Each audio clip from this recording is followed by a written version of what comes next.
Hello வணக்கம் and welcome to cricket Indians Tamil channel. இந்த video நம்ம அதை பற்றி பார்க்க போகிறோம் அப்படின்னா நம்மளுடைய ஐபிஎல் 2025 ரேங்கிங்ஸை தான் பார்க்க போகிறோம். So first IPL 2025 first video நம்ம ஓப்பனர்ஸோட ரேங்கிங்லேருந்து போகலாம் அப்படின்னு சொல்லி தான் இந்த வீடியோ ஓப்பனர்ஸோட ranking. So first of all வந்துட்டு நீங்கள் ஆல்டன் டீம்ஸோட ஓப்பனர்ஸ் யாருன்னு உங்களுக்கே தெரியும். உங்களுடைய ரேங்கிங் என்ன அப்படிங்கிறத வந்துட்டு கமெண்ட் பண்ணுங்கள். நம்மளோட ரேங்கிங் உங்கள் ரேங்கிங் ஒன்றா வருதான்னு பார்ப்போம்.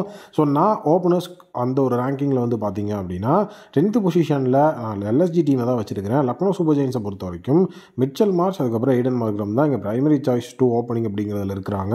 ஸோ எல்எஸ்ஜியை பொறுத்த வரைக்கும் கண்டிப்பாக அவங்க ஓப்பனர்ஸ்க்கு ஒர்க்கே பண்ணல அப்படிங்கிறது தான் உண்மை. ஸோ இந்த இடத்துல அவங்க ஸ்குவாடை பார்த்துருப்பாங்க. பார்த்த உடனே சரி ஓகே இங்கே யாரெல்லாம் ஓப்பனிங் ஆடுறதுக்கு வாய்ப்பு இருக்குது, எய்டன் மார்க்ரமையும் மிச்சல் மார்ஷையும் தூக்கி போடு அப்படின்னு சொல்லி போட்டது தான் இந்த ஓப்பனிங் காம்பினேஷன். ஏன்னா ஃபஸ்ட்டு அவங்க ஓப்பனிங்க்கு கொடுத்த ஸ்டேட்மெண்ட்டே என்னென்னா ரிஷப் பண்ணிட்டு நாங்கள் வந்துட்டு ஓப்பனிங் கொண்டு வருவோம் அப்படிங்கிற மாதிரி ஒரு ஸ்டேட்மெண்ட்டை கொடுத்துருந்தாங்க. இதில் யாருமே பிரைமரியாக ஓப்பனிங் பேட்ஸ்மேன் கிடையாது. ஸோ ஆக்ஷனில் எல்லா விஷயத்துக்கும் பேசஸ் கவர் பண்ண எல்எஸ்ஜி ஓப்பனிங்கை பற்றி யோசிக்கவே இல்லை. ஸோ அதனால் நம்மளும் யோசிக்காமல் 10th பொசிஷன் இவங்களுக்கு கொடுத்தாச்சு. ஸோ 9th பொசிஷனில் பார்த்தீங்கன்னா ஹெவியான பர்ஸோட டீம் அப்படின்னு சொல்லிட்டு உள்ளே வந்த பஞ்சாப் கிங்ஸ்க்கும் ஸோ அந்த இடத்துல வந்துட்டு ஓப்பனிங் அப்படிங்கிறது சரி வர கிடையாது. ஜாஸ் இங்கிலீஷ் அதுக்கப்புறம் பிரப்சிம்ரன் சிங் அப்படின்னு சொல்லி அவங்க தான் இருக்காங்க. இதில் பிரப்சிம்ரன் சிங்கோட ஃபார்ம் அப்படிங்கிறது நல்லா இருந்தாலும் பிரப்சிம்ரன் சிங் ஒரு கன்சிஸ்டண்ட்டான பெர்ஃபார்மரா அப்படிங்கிறது ஒரு கேள்விக்குறி உள்ளே இருக்குது. ஜாஷ் இங்கிலீஷும் இப்போ பிபிஎல்ல ஆடிட்டு இருக்காரு. அதாவது ரெண்டு பேருமே வந்து பார்த்தீங்கன்னா மேட்சஸ் அப்படிங்கிறது ஆடிட்டு இருக்கிறாங்க. பட் ஆனால் பிரைமரியாக வந்து பார்த்தீங்கன்னா கன்சிஸ்டன்சிங்கிற இஷ்யூ இருக்குது. அது மட்டும் இல்லாமல் ஜாஷ் இங்கிலீஷையுமே அவங்க வந்து பிரைமரி ஓப்பனிங் பேட்ஸ்மேனாக பிபிஎல்ல வைக்கல. ஸோ அதுவும் இந்த இடத்துல ஒரு பெரிய விஷயமாக நம்ம பார்க்குறோம். ஸோ அதே நேரம் இந்த இடத்துல அவங்க 9th பொசிஷன் வந்ததுக்கு பிரப்சிம்ரன் சிங் ரீடைன்டு பிளேயர் அப்படிங்கிற ரெஸ்டனில் உள்ளே இருந்தார். ஓரளவுக்கு டீசெண்டான நாக்கம் ரீசெண்டாக ஆடி இருந்தார். அதனால தான். ஸோ அடுத்தது 8th பொசிஷனில் இருக்கிறது Mumbai Indians. Rohit Sharma and Will Jacks அப்படிங்கிற காம்பினேஷன் வச்சுருக்கிறாங்க. ஸோ இந்த இடத்துல நீங்கள் ஓப்பனிங் காம்பினேஷன் அப்படின்னா Rohit Sharma and Ryan Rickelton அப்படிங்கிற காம்பினேஷன் தான் நம்ம வச்சுருக்கணும். நீங்கள் யாரை வச்சுருந்தீங்கனாலும் பொசிஷன் மாற போகிறது கிடையாது. ஏன்னா ரியான் ரிக்கல்டனும் இந்தியா வர்சஸ் நம்மளுடைய சவுத் ஆஃப்ரிக்கா சீரியஸில் ஒரு மேட்ச்சில் கூட பெர்ஃபார்ம் பண்ணல. ஸோ இங்கே வில் ஜாக்ஸ் வந்து பார்த்தீங்கன்னா பிரைமரியாக ஒரு ஓப்பனிங் பேட்ஸ்மேனே கிடையாது. நீங்கள் 3 பேர்த்தையும் எடுத்து வச்சு பார்த்தீங்கனாலுமே ரீசன்ட் ஃபார்ம் டோட்டலாக வந்துட்டு டவுனில் தான் இருக்குது. வில் ஜாக்ஸ் இப்போ ஆள் அட்ரஸே கிடையாது அப்படிங்கிற சுச்சுவேஷனில் இருக்கிறாரு. ஏன்னா சாம்பியன்ஸ் ட்ராஃபிக்லாம் செலக்ட் ஆவார்னு நினச்சோம், சாம்பியன்ஸ் ட்ராஃபிக்கு செலக்டே ஆகலை. ஸோ இந்த மாதிரி சுச்சுவேஷனில் தான் அவங்க வந்து ஓப்பனிங் காம்பினேஷனை மாற்றி இந்த இடத்துல இப்படி பண்ணிகிட்டு இருக்கிறாங்க. பட் ஆனால் வந்து பார்த்தீங்க அப்படின்னா அந்த இடத்துல ஒரு விஷயம் என்னென்னா இவங்க எல்லாருமே T20 பேட்ஸ்மேன் ப்ரூவ் பண்ணியிருக்கிறாங்க. அதனால் இவங்களுக்கு 8th பொசிஷன். 7th பொசிஷனில் பார்த்தீங்க அப்படின்னா Gujarat Titans. So Buttler and Shubman Gill அப்படிங்கிற காம்பினேஷன் இருக்குது. இப்போ ரீசன்ட் ஃபார்மில் வந்து பார்த்தீங்கன்னா ஸோ சுப்மன் கில் வந்துட்டு அந்தளவுக்கு பெரிய ஃபார்மில் இல்லை. பட்லர் ஒரு நல்ல ஃபார்மில் இருக்கிறார். அதில் எந்த விதமான டவுட்டும் கிடையாது. பட் ஆனால் கண்டிப்பாக வந்துட்டு நம்மளுடைய ஜாஸ் பட்லரை பொறுத்த வரைக்கும் அவர் வந்து எப்போவுமே ஐபிஎல் அப்படிங்கிற டைமில் எஃபிஷியன்ட்டான பிளேயர் தான். சுப்மன் கில் இப்போ ஃபார்ம்லேயே இல்லாதனால டெஸ்ட் டீமில் இருந்து பிளேயிங் லோன்லேருந்து வெளியே போயிட்டார். ஸோ கண்டிப்பாக இந்த காம்பினேஷன் அப்படிங்கிறது புது காம்பினேஷன் அப்படிங்கிறதையும் தாண்டி ஸோ இந்த இடத்துல அந்த இடத்துல வந்து சுப்மன் கில்லும் நல்ல ஃபார்மில் இருந்திருந்தாருன்னா கண்டிப்பாக இது வந்து டாப் 4க்குள்ளேயே இருக்க வேண்டிய ஒரு பிளேயர் அப்படிங்கிற சுச்சுவேஷன் தான். ஸோ இந்த இடத்துல வந்து புதிய காம்பினேஷன் அப்படிங்கிற ஒரு விஷயத்தை பற்றி நம்ம யோசிக்கும் போது தான் உங்களுக்கு இந்த ஒரு ரேங்கிங் அப்படிங்கிறது வருது. ஸோ அதே நேரம் வந்துட்டு இப்போ பட்லர் வந்து ரீசெண்டாக T10 லீக்ல தான் பெரிய லெவலில் அடி போட்டு பொழந்துட்டு இருந்தாருங்கிற விஷயமும் நமக்கு தெரியும். எல்லாத்தையும் அனலைஸ் பண்ணி தான் இந்த ஒரு பொசிஷன் இவங்களுக்கு வந்து வழங்கப்பட்டிருக்கு. ஸோ 7th அப்புறமா வந்து பார்த்தீங்கன்னா 6th பொசிஷனில் சிஎஸ்கேவை பொறுத்த வரைக்கும் டேவான் கான்வே ருத்ராஜ் கெய்க்வாத் அப்படிங்கிற இந்த சேம் காம்பினேஷன் அப்படிங்கிறது வந்துட்டு உள்ளே வந்திருக்குது. அப்புறம் எதுக்கு இவங்களுக்கு 6th பொசிஷன் கேட்டிங்கன்னா ஸோ இவங்க கன்சிஸ்டண்ட்டாக வந்து பார்த்தீங்கன்னா ரன் ஸ்கோரிங் அப்படிங்கிற ஒரு விஷயத்துக்குள்ளே ப்ராப்ளமாகவே இருந்திருக்கிறாங்க. ஸோ ரீசெண்டாக அவங்களுடைய ஓப்பனிங் அப்படிங்கிறதும் ஒரு ஸ்ட்ரகிளில் தான் வந்து போயிட்டு இருந்திருக்குது.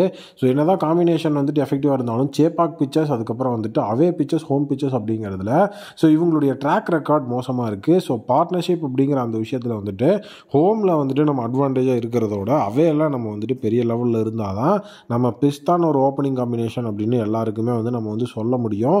ஸோ இப்போ ரீசன்ட் ஃபார்ம் அப்படிங்கிறதும் பார்த்தீங்கன்னா ருத்ராஜ் கெய்க்வாத் வந்து கன்சிஸ்டன்சி மிஸ் ஆகிட்டு இருக்குது. நீங்கள் அதை வந்துட்டு இப்போ விஜயசரை போய் பார்த்தாலும் தெரியும். ஸோ அதனால தான் வந்து 7th பொசிஷன் இவங்களுக்கு. 6th பொசிஷனில் கேகேஆரோட அந்த ஒரு குவின் டிகாக் அண்ட் சுனில் நரேன் அப்படிங்கிற அந்த ஒரு காம்பினேஷன். 6th பொசிஷனை பொறுத்த வரைக்கும் ஸோ டோட்டலி வந்து குவின் டிகாக்கும் நம்மளுடைய சுனில் நரேனும் நல்ல ஒரு combination. Sunil Naren last year வந்துட்டு செம்ம ஃபார்மில் இருந்தார்.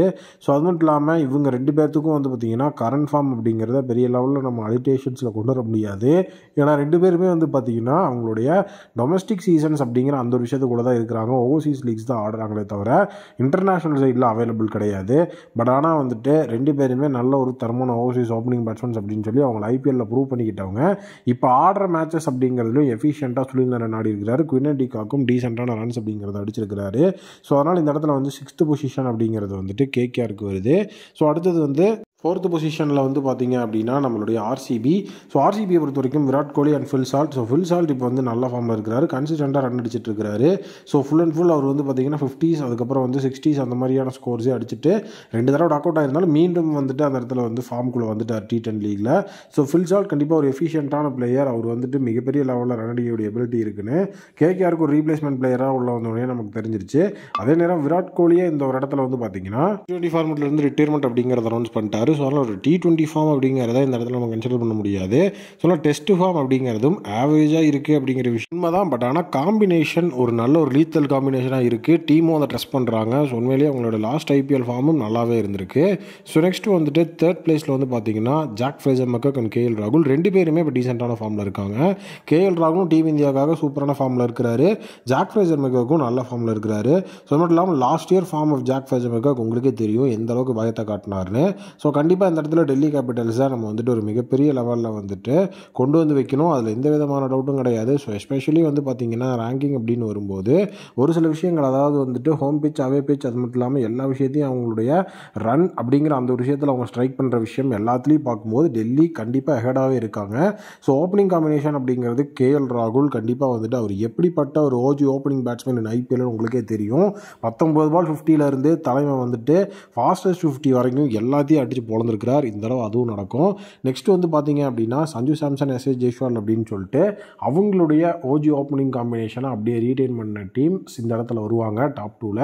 2nd பிளேஸில் RR அப்ஸ் அண்ட் டவுன்ஸ் இருந்தாலும் SH ஜெய்ஸ்வால் இப்போ நல்ல ஃபார்மில் தான் இருக்கிறார். அதில் எந்த வித மாற்று கருத்தும் கிடையாது. ஸோ டோட்டலி வந்து பார்த்திங்கன்னா ஒரு செஞ்சுரி அப்படிங்கிறது போட்டிருப்பார் இந்த சீரியஸில். ஸோ ஆல்ரெடி வந்து பார்த்திங்க அப்படின்னா அந்த ரன் அவுட் அப்படிங்கிற விஷயம் அந்த ஒரு செஞ்சுரியை காஸ்ட் பண்ணிடுச்சு. ஸோ கண்டிப்பாக வந்துட்டு பார்த்திங்கன்னா இன்னொரு மேட்ச் இருக்குது. SH ஜெய்ஸ்வால் அதையும் ஒரு ஹை நோட்டில் முடிக்கணும்னு தான் நினைப்பார். இன்னொரு இன்னிங்ஸும் இருக்குது. ஸோ டோட்டலாக இன்னும் 3 இன்னிங்ஸில் வந்து கண்டிப்பாக ஒரு பெரிய ரன்ஸ் அவர் வந்து ஸ்ட்ரைக் பண்ணணுன்னு தான் இருப்பார். ஸோ கண்டிப்பாக வந்து அவரோட ஃபார்ம் நல்லாயிருக்கு. சஞ்சு சாம்சன் அவருக்கு சளைச்சவர் கிடையாது. ஸோ அவரோட டே அப்படின்னா கண்டிப்பாக அது வந்து செமையாக இருக்கும். ஸோ ஃபார்மர் பிளேயர்ஸ் அப்படிங்கிற காம்பினேஷன் இந்த இடத்துல ஒரு அட்வான்டேஜ். அடுத்தது ஃபஸ்ட் பிளேஸில் பார்த்தீங்கன்னா டிராவிஸ் ஹெட் அண்ட் அபிஷேக். அதுக்கப்புறம் வந்து பார்த்தீங்கன்னா இதில் முக்கியமான ரீசன் 2 பேரோட ஃபார்ம், அது மட்டும் இல்லாமல் 2 பேரோட லாஸ்ட் இயர் ஃபார்ம், வேறு எதுவுமே கிடையாது. டிராவிஸ் ஹெட்டும் செமத்தியான ஃபார்மில் இருக்கிறார். அபிஷேக் சர்மாவும் வந்து பார்த்தீங்கன்னா ஒரு வேறு லெவல் ஒரு ஃபார்ம் அப்படிங்கிறதுல மெயின்டைன் பண்ணிகிட்டு இருக்கிறாங்க.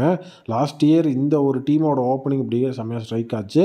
இந்த தடவை அவங்க வந்து பார்த்தீங்கன்னா இன்னும் ஒரு சில விஷயங்கள்னால் நாக் அவுட்ஸில் வந்துட்டு கண்டிப்பாக எஃபிஷியண்ட்டாக ஆட கற்றுக்கணும். என்ன மாதிரி ஆடணும் அப்படிங்கிறத வந்துட்டு அந்த ஸ்ட்ராட்டஜி பயன்படுத்தி ஆடினா தான் கண்டிப்பாக அது வந்து எஃபிஷியண்ட்டாக இருக்கும் அப்படிங்கிறது என்னுடைய ஒப்பீனியன். ஏன்னா நாக் அவுட்ஸில் அந்த சூப்பராக வந்து ஆடிட்டு இருந்த ஓப்பனிங் காம்பினேஷன் வந்துட்டு பிளே ஆஃப்ஸில் நல்லா ஆடிட்டு இருந்த காம்பினேஷன் நாக் அவுட்ஸில் வந்துட்டு டோட்டலாக சொதப்பிடுச்சு. அதை கொஞ்சம் லெவலில் வந்து பார்த்துக்கணும் அப்படிங்கிறது என்னோட ஒப்பீனியன். உங்களுடைய ஒப்பீனியன் என்ன? உங்களுடைய ரேங்கிங் என்ன அப்படிங்கிறத கமெண்ட் செக்ஷனில் கமெண்ட் பண்ணுங்கள்.